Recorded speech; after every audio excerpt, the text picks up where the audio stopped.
Cześć siemano, witam was w kolejnym poradniku na moim kanale. Dzisiaj porozmawiamy sobie o ognistych elfach z Dreamcourse Castle, dokładnie z Pałacu Letniego. I w tym poradniku postaram się wam powiedzieć, jak przygotować się do hunta tutaj, tak aby nikt z was nie skończył tak jak kolega z początku filmiku. Omówimy sobie, jakie czarmy tutaj najlepiej używać, jakie kusy wziąć, z czego bijemy, na co się uzbroić. No i na końcu omówimy sobie mniej więcej, jak biegać po respie, żeby w miarę resp nam wyrabiał, żeby mieć fajny expert. No i żeby też nie być do tyłu i nie ryzykować za bardzo własnym życiem. Także zaczynajmy. Zacznijmy sobie może od czarmów, jakie tutaj najlepiej sobie przygotować na tą miejscówkę. Wiadomo, na początku nie każdy będzie miał wbite czarmy, więc trzeba będzie się męczyć bez nich, aczkolwiek te potwory mają na tyle mało HP, że i bez czarmów w miarę fajnie można tutaj sobie poekspić. Jednak jeśli już mamy czarmy wbite i odblokowane, wtedy polecam najlepiej na same guarda założyć sobie Wunda, jeśli ktoś nie ma, może być Poison, ponieważ ten potwór ma najmniejszą wrażliwość na inne żywioły, które możemy sobie wybrać, także te czarmy tutaj sobie po prostu zostawiamy jako opcjonalnie. Jeśli nie mamy wolnego czarma, to na tego mobka możemy go po prostu nie ustawiać. Jeśli chodzi o same Vanguarda, tutaj najlepiej wybrać sobie Freeza, ponieważ po prostu ten mobek ze wszystkich tutaj jest najbardziej na ten żywioł wrażliwy. Na Insane Sirena możemy sobie założyć Zapa, ale oczywiście ten Wound czy Poison też będzie jak najbardziej ok. Jeśli mamy Curse'a, zakładamy go sobie na Thanatursusa, ponieważ te mobki są najbardziej wrażliwe na śmierć. Tutaj wiem, że dużo osób może nie mieć w ogóle odblokowanej w bestiarze tych potworków, więc jeśli nie mamy czarmów, one będą padać dosyć wolno, także polecam po prostu zostawiać je, kiedy elfy padną, i dobijać po prostu przy następnym okrążeniu, żeby bez sensu nie tracić czasu na dobijanie tych potworków. No i na Arachnofobikę najlepiej ustawić sobie Divine Wrath'a. Jeśli ktoś nie ma, Dodge też będzie ok, wtedy zawsze będziemy troszeczkę bardziej bezpieczni na respie, zwłaszcza kiedy na przykład trafniemy się dodatkowo z jakimś pająkiem w klacie. To jest taki zestaw czarmów, który jest według mnie optymalny na tą miejscówkę. Oczywiście jeśli macie mniej czarmów lub macie inne czarmy, możecie też sobie popróbować. Tak naprawdę Low Blow też byłby tutaj w miarę ok, bo te potwory, tak jak mówię, nie mają dużo HP, więc czarmy bardziej nam po prostu podbiją nam experta, zwiększą trochę profit, ale nie są jakieś mega turbo tutaj konieczne, żeby je mieć. Dalej przejdźmy sobie do EQ. No, oczywiście omawiamy tutaj magów, więc zacznijmy sobie od naszyjnika. Według mnie najfajniejszą opcją będzie Rainbow Knuckle, ponieważ nie kończy się on, nie ma jakichś tam stacków, bo jeśli możemy założyć oczywiście Magma Amulet, ale on ma ograniczoną ilość stacków, a tych obrażeń od ognia dostajemy tutaj po prostu bardzo dużo, dlatego bardzo szybko nam te amulety będą schodzić i wydaje mi się, że to nie jest najlepsza opcja. Co prawda dają one więcej, no ale tak jak mówię, będziemy je wtedy cały czas zużywać, aczkolwiek plus jest taki, że wypadają one na tej miejscówce i to dosyć często, więc teoretycznie nie powinno nam ich nigdy zabraknąć. Idąc dalej, jeśli chodzi od głowy, no to najlepszą opcją będzie tutaj Falcon Circlet, dodatkowo z imbu na Mana Leecha plus Magic Level. No oczywiście jeśli ktoś nie ma Circleta, a ma Gnome Helmet, też będzie jak najbardziej ok. No jeśli nie mamy ani tego, no to zostaje nam Magma Monocle. Problem jest taki, że nie będzie imbu, więc wydaje mi się, że nawet lepszą opcją byłby tu wtedy Yala Mask z imbu na manę, no bo tej many może nam w pewnym momencie zacząć tutaj tak naprawdę brakować w trakcie hunta. No ja tutaj z jednym imbu na manę troszeczkę cierpiałem na brak many, kiedy mi się skończyło w Circlecie. Dalej jeśli chodzi o zbroję, mega fajną opcją i w miarę ekonomiczną jest Dwarven Armor. Daje nam on dodatkową protekcję od obrażeń fizycznych, ponadto możemy wrzucić sobie w niego 2 imbuingi. Oczywiście polecam tutaj wampiryzm oraz odporność na ogień, ponieważ no, da nam to najwięcej przeżywalności, zwłaszcza w momentach, kiedy na przykład gdzieś tam się strapujemy w klacie, no to może nam to naprawdę uratować tyłek, ponieważ no Exulą Vitą nie zawsze doleczymy się do fulla, no a jak dokleimy jeszcze Avalanche'a, no to zawsze nas to troszeczkę poratuje z tego wampiryzmu. No i też oczywiście zmniejszy nam waste many, no bo będziemy się dzięki temu mniej musieli leczyć, zwłaszcza jeszcze jeśli jesteśmy druidem, bo i mamy w asortymencie Cobra Roda. Oczywiście jeśli kogoś stać na bogatości, może sobie założyć Soul Sharda i tak samo imbu na HP i imbu na ogień, to też będzie fajna opcja, co prawda wtedy będziemy troszeczkę cierpieć na brak tej odporności na obrażenia fizyczne, ale z drugiej strony odporność na śmierć, na arachnofobiki też będzie jak najbardziej ok. Natomiast ten brak odporności na obrażenia fizyczne możemy sobie wyrównać na przykład Prismatic Ringiem. Co prawda na niektórych serwerach mogą być one dosyć drogie, no ale zwłaszcza jeśli mamy mniejszy level, myślę, że warto z niego korzystać i da nam on nawet więcej niż Blister Ring, który da nam odporność na ogień. No ale mając już imbu w zbroi i jeszcze możemy sobie dołożyć imbu do tarczy i tu przejdźmy sobie do spellbooka, tudzież tarczy. No ja polecam tutaj Lion Spellbook, Shoulder Plate. To są takie dwie najlepsze opcje, oczywiście z imbuingiem na odporność na ogień. Jeśli nie mamy tutaj żadnej z tych dwóch tarcz, a mamy Umbrella Master Spellbooka, też będzie ok, no co prawda to jest tylko 5% odporności na ogień, no ale zawsze to coś. Lepiej to niż nic. Jeśli chodzi o legi, no to ja korzystam z Magma Legów. Gdybym miał Soul Shanksy chyba, nie, Soul Stridersy, no to korzystałbym z nich, no bo dają nam 3 Magic Levele i odporność na ogień, więc są najlepszą opcją. No ale wiadomo, to jest opcja mega droga, nie każdego na to stać, więc jeśli się nie ma co się lubi, to się chodzi w Magma Legach.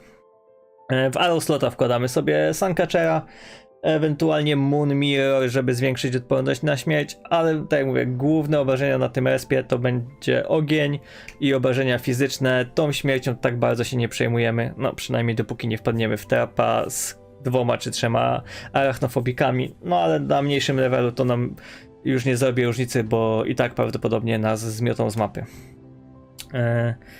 No i co nam zostało? Zostały nam buty. No to jeśli jesteśmy MS-em, bogatym MS-em, to możemy Make Do Bootsy sobie sprawić z ostatniego Winter Update'u. Dają nam Magic Level, dają odporność na ogień, no fantastyczna sprawa, no ale wiadomo, jeśli nie każdego stać, są one mało dostępne. No a jeśli jesteśmy też druidem, to nie możemy ich założyć, więc zostają tutaj nam Magma Budki. Ewentualnie Nightmare budki też będą ok, no bo odporność jakaś tam od energii też nam nigdy nie zaszkodzi, jeden level też nie zaszkodzi. Jednak ja bym się skłaniał ku Magma butom, bo po prostu dadzą nam dodatkową odporność i w razie jakiejś kryzysowej sytuacji większą szansę na przeżycie. No i oczywiście mniejszy waste, bo mniej się będziemy musieli leczyć, zbierając mniejsze manto. No i na końcu zostały nam różdżki. No tutaj ja polecam Cobra Roda dla druida. Wydaje mi się najlepszą opcją, no chyba że kogoś stać na Soul Hexera. Proszę bardzo, też będzie za bardzo dobrą opcją. No oczywiście imbuing, no to Mana Leech i Crit, wiadomo, to jest myślę taka podstawa i nie ma tutaj się nad czym rozwodzić. Jeśli chodzi o MS-a, no też fajnie byłoby mieć tego Lion Wanda, który daje nam Life Leecha, żeby po prostu zaoszczędzić na tym leczeniu i zwiększyć sobie przeżywalność. No ale oczywiście jakiś Falcon Wand czy no Soul to już wiadomka, że jest najlepszą opcją. Też będzie jak najbardziej ok. No i to jest tak naprawdę tutaj taka podstawka, czyli dużo odporności na ogień, dużo odporności na obrażenia fizyczne, no i fajnie mieć jeszcze jakąś dodatkową protekcję od śmierci, aczkolwiek ta nie jest już tak wymagana, bo tak jak mówię, jeśli wpadniemy w klatę kilku arachnofobik, prawdopodobnie i tak nas zmiotą z mapy. Co wiadomo, warto wiedzieć o tej miejscówce? Myślę, że warto przyjść sobie tutaj z Knightem najpierw i sprawdzić sobie respa, żeby wiedzieć, gdzie możemy w razie czego skoczyć sobie jakimś hurry-upem, żeby się ratować, tudzież żeby się sprawniej poruszać po mapie, sprawdzić sobie elementy na mapie, które po prostu nas mogą zablokować w trakcie biegania z potworkami, bo jest kilka takich tutaj elementów mapy, które mogą nam przeszkodzić, żeby się po prostu niepotrzebnie nie strapować, co mogłoby się zakończyć niebezpieczną sytuacją. No i tak naprawdę to jest wszystko, jeśli chodzi o przygotowanie. A, przepraszam, jeszcze oczywiście bijemy tutaj z lodu, ponieważ wszystkie potwory są na ten lód wrażliwe, więc Avalanche Rune, Druidem oczywiście UE od lodu, jeśli jesteśmy OMS-em, UE od energii, i wystrzegać się UE ognistego, ponieważ wszystkie elfy odbijają obrażenia od ognia, więc uderzenie Mass Flama w klatę elfów prawdopodobnie skończy się naszą śmiercią, więc o tym należy tutaj oczywiście pamiętać. Co do expa, jaki na tej miejscówce można wykręcić, no liczby zależą tak naprawdę od tego, jak sprawnie się poruszamy. No bo ja tutaj robię na 100%, myślę około 4 milionów, coś około tego 4,5 miliona. Wiem, że niektórzy wyciągają więcej. No ale dobra, przejdźmy sobie teraz do omówienia samego expowiska, jak po nim biegamy, a potem sobie zrobimy jeszcze jakieś króciutkie podsumowanko. Także zapraszam na drugą część filmu. Rozpoczynamy na parterze Pałacu Elfów. Nie ma znaczenia, czy zaczniemy lurowanie od prawego pokoju, czy od lewego. Ważne, żeby po prostu oba te pokoje zlurować do jednego. Także wybić wszystkie mopki naraz. Biegamy wokół ścian w danym pokoju. Zbijamy sobie klatę, którą trzymamy cały czas po środku, tak żeby jak najwięcej elfów obrywało naszymi awalanszami. Kiedy są już powiedzmy na czarnym HP czy czerwonym, możemy użyć UEK-a, żeby wszystko dobić, żeby to nam ładnie padło. Po czym hurry-upem wyskakujemy sobie na pierwsze piętro zamku, ściągamy potwory, które są tutaj w korytarzu przy nas i biegniemy na północ w stronę środka piętra, ponieważ tam po prostu jest najwięcej miejsca do biegania. Biegamy sobie wokół tej przestrzeni, którą tam mamy. Uważamy oczywiście, żeby gdzieś się głupio nie stepować, bo jest tu kilka filarów, tudzież innych obiektów na mapie, przez które nie można przebiec i możemy się zaskoczyć, kiedy się stepujemy. Po czym biegniemy na południe, wchodzimy po schodkach na drugie piętro pałacu i w stronę północy lurujemy wszystkie potworki z korytarza, aż do balkonu, na którym znajduje się teleport. Tutaj znowu biegamy wokół tego balkonu przy ścianach, trzymając cały czas klatę potworów na środku respu i wybijamy to z avalanche'a. I tu także warto tutaj mieć w zanadrzu UEK-a, ponieważ tutaj jest mało przestrzeni w stosunku do potworów, które tutaj się, ilości potworów, które tutaj się znajduje, więc warto zawsze tego UEK-a sobie trzymać, żeby w razie jeśli się strapujemy, móc spróbować jak najszybciej wybić te potwory za pomocą tego UEK-a. Po czym wchodzimy w teleport i biegniemy na południe, lurując potworki do schodków. Nie dobijamy ich, schodzimy po schodkach na dół i biegniemy na południe korytarzem, ściągając ze sobą potworki. Tyle ile się da. Jeśli coś pogubimy, nic się nie dzieje i lurujemy je w stronę pokoju ze schodami, gdzie będziemy mogli sobie wokół tych schodów pobiegać, aby to wszystko podobijać. Tak jak mówię, jeśli coś zgubimy po drodze, nic się nie dzieje, będziemy mogli to zlurować przy następnym okrążeniu. Szkoda czasu, żeby jakieś tam wyłapywać pojedyncze potwory. Wychodzimy schodkami do góry, biegniemy na północ i zlurujemy potwory, które wcześniej już ściągnęliśmy pod te schody. Przechodzimy przez drzwiczki po prawej stronie i biegniemy korytarzem na prawo do małego pokoju. To jest mały pokój, tutaj się łatwo stepować, ale jest dużo miejsc przy ścianie, gdzie możemy się przytulić do ściany, żeby powiedzmy obtoczyły nas max 3-4 potwory, żeby było w miarę bezpiecznie. Po czym wychodzimy korytarzem na północ, biegniemy do pokoju po prawej stronie, zbieramy wszystkie mobki i znów biegniemy korytarzem na północ, ciągnąc moby za sobą i bijąc. Tak naprawdę to jest lure, który wybijamy w biegu, cały czas biegnąc korytarzem Jeśli nie zdążymy przez całą długość korytarza wybić tych mobków, oczywiście później mamy duży pokój, w którym możemy sobie spokojnie pobiegać i je podobijać obok teleportu. Wracamy teleportem, biegniemy na południe, schodzimy po schodkach, tym razem drugą stroną niż ta, którą wchodziliśmy do góry. Ściągamy wszystkie mobki, które są w okolicy i biegniemy na północ piętra, aby znów móc zbić sobie na dużej przestrzeni klatę. Jeśli czujemy się pewnie, możemy zejść od razu na dół i wtedy będziemy mieli full respat tutaj. Ja osobiście wolałem sobie to zbijać to pierwsze piętro na 2 razy. No i po zbiciu tej klaty rozpoczynamy całą akcję od nowa, od parteru. No i tak naprawdę to jest całe kółko. Co warto wiedzieć? No to należy tutaj mierzyć siły na zamiary, tak aby nie skończyć w ten sposób jak kolega, którego widzieliście na początku filmiku, czyli po prostu marnie. Myślę, że możecie tutaj przyjść od 450 poziomu, jeśli macie w miarę dobre EQ i Magic Level. Oczywiście jeśli ktoś się czuje na siłach, może próbować wcześniej, no ale tak mówię, mierzcie siły na zamiary, bo bardzo łatwo się tutaj strapować i łatwo po prostu paść. 8 elfów, 500 maga myślę, że bez problemu może wystrzelić, także raczej jeśli macie sytuację kryzysową, widzicie, że nie będziecie już mieli za bardzo jak uciec, starajcie się przykleić gdzieś do ściany.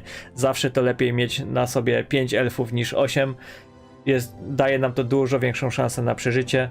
Na 500 poziomie myślę, że już całkiem swobodnie możecie tutaj biegać, jeśli macie seta i imbuingi zrobione.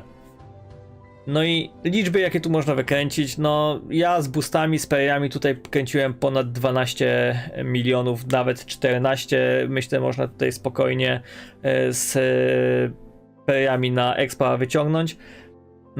No, mam nadzieję, że ten filmik wiele osób przynajmniej uchroni przed śmiercią na zamku, a też podda fajny pomysł na expienie, bo to jest naprawdę jedna z lepszych miejscówek do solo expienia dla maga. Jeśli filmik wam się oczywiście podobał, jeśli wam się przydał, no to zostawcie łapę w górę. Jeśli uważacie, że był bezużyteczny, no to wtedy łapa w dół. Jeśli jesteście ciekawi, jakie jeszcze filmy pojawią się na kanale, no to pamiętajcie, by zostawić subskrypcję. No i podzielcie się w komentarzu, ile wam udało się wyciągnąć na tej miejscówce expa na godzinę. No i powodzenia wam życzę. Trzymajcie się, cześć!